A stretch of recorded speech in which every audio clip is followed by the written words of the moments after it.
2007 Kia Sedona. It's time to do the spring oil change. We're going to be moving up to a 1040. Now the engine originally used a like a 520, but it's got just about 200,000 miles on it now.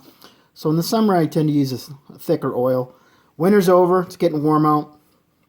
Got a brand new oil filter. Comes with new gasket. That's a K&N. And I got it on Amazon. They were add-on items, and it was, I think, just over $5, like low $5. Got a whole bunch of them. They're really well made. I don't think they're on sale anymore. And something special for this oil change, we're going to be taking an oil sample and sending it to Blackstone Laboratories, and these guys will analyze the oil and tell us how the van engine is doing.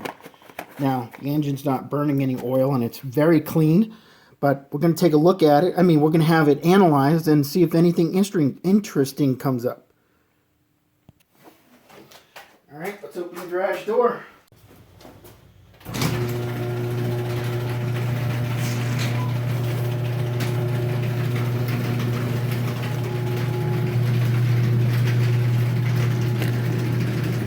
Seems to be a little bit of debris on the vehicle, so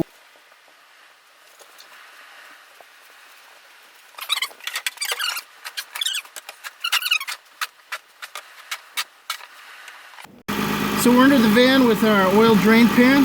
We got a 17mm bolt right here on the oil pan. The engine is plenty warm, so I'm going to shut it off and then we're going to drain. But we're also going to capture some oil for our fluid test. Okay, so got a 17mm on here. Got my pan positioned nicely. Got my gloves on, and I got my container here. Now, we don't want to get the very beginning of the oil as it comes out. We want to let it flow for a second or two before we try to grab it. I'm just going to let this bolt drop down on this pan. Let it run. Now I'm going to capture some. Shoot. There we go. And then cap that. And we're done with this part. Well, I mean, we're done with getting it there. Yeah. What we want to do now, of course, is just let the oil drain. It'll take a couple minutes. The longer you let it drain, the more the old stuff comes out, which is always good.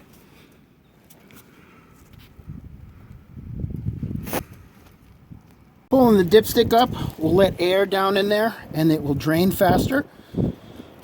And we're just going to let it sit for a few minutes. While the oil is draining from below, we're going to take off the oil filter, which is on top of the engine. This is a nice design because it doesn't leak all over the place like other designs. The oil filter cap is right there. Put our tool on it, turn it. Of course, I'm doing this one-handed. Hold on. There we go.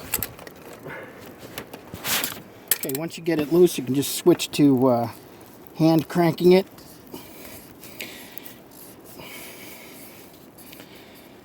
This is a great design because you don't have to deal with that super messy oil when a canister type can spins off and just dumps everywhere.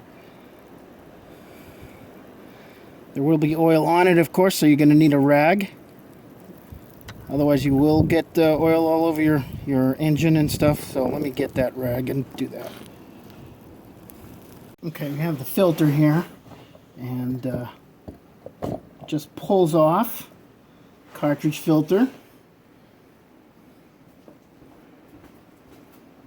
We have a new cartridge filter. Doesn't really matter which direction it goes. It's the same. But before we put that on, we want to look at, there's an O-ring here and an O-ring here, right here. And the new kit comes with new O-rings. Now, I just replaced my O-rings the last time I changed the oil, so I'm not going to do it this time. But if you don't know how old they are, you'd want to do them. Probably change them actually yearly. Or, of course, unless you're having an actual leak. So anyway, this guy's just going to slide right back down on there. snap it in place because it has O-rings. As you can see, it has an O-ring there and an O-ring there. Okay, then it can go right back onto the vehicle.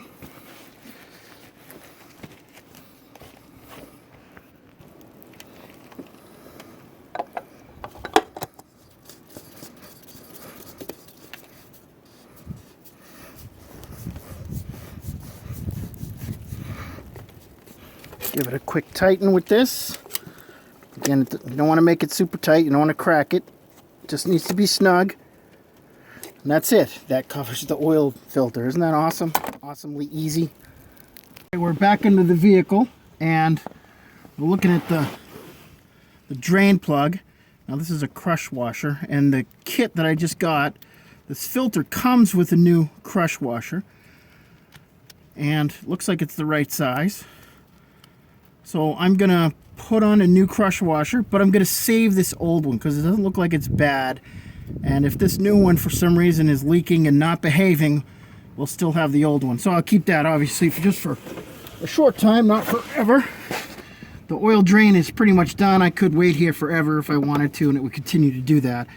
So at this point, we're going to put this guy back on. Pushing on a little bit, help it get started.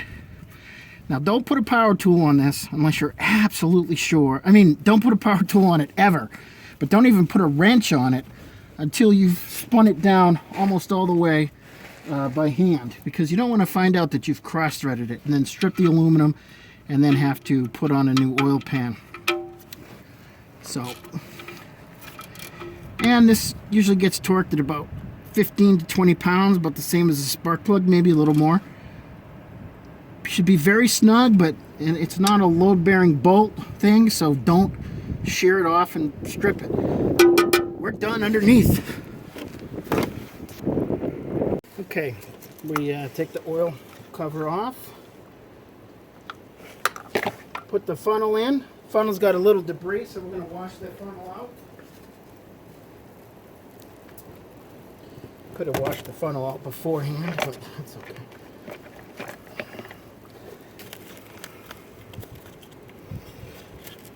And you should leave your dipstick out as the oil expels air or displaces air.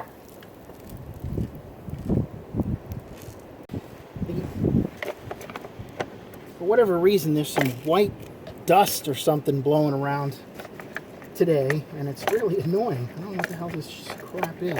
Anyway, this van takes 6 quarts, so this is our last quart.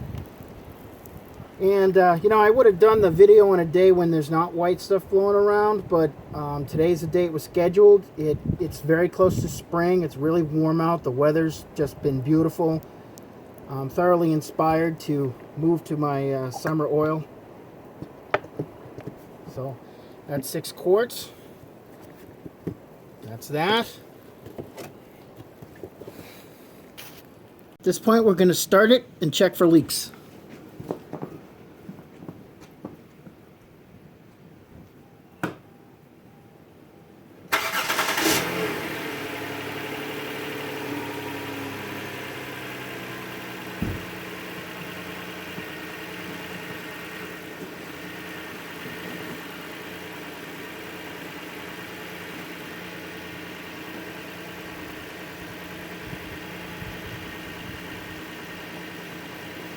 Make sure your dipstick's back in. Run it. Check for leaks. Level it off. Check the oil level again. 6 quarts should be fine. Well, that concludes the oil change. And remember, this isn't just any oil change. This is the oil change because it's now spring. Good luck, fans, friends.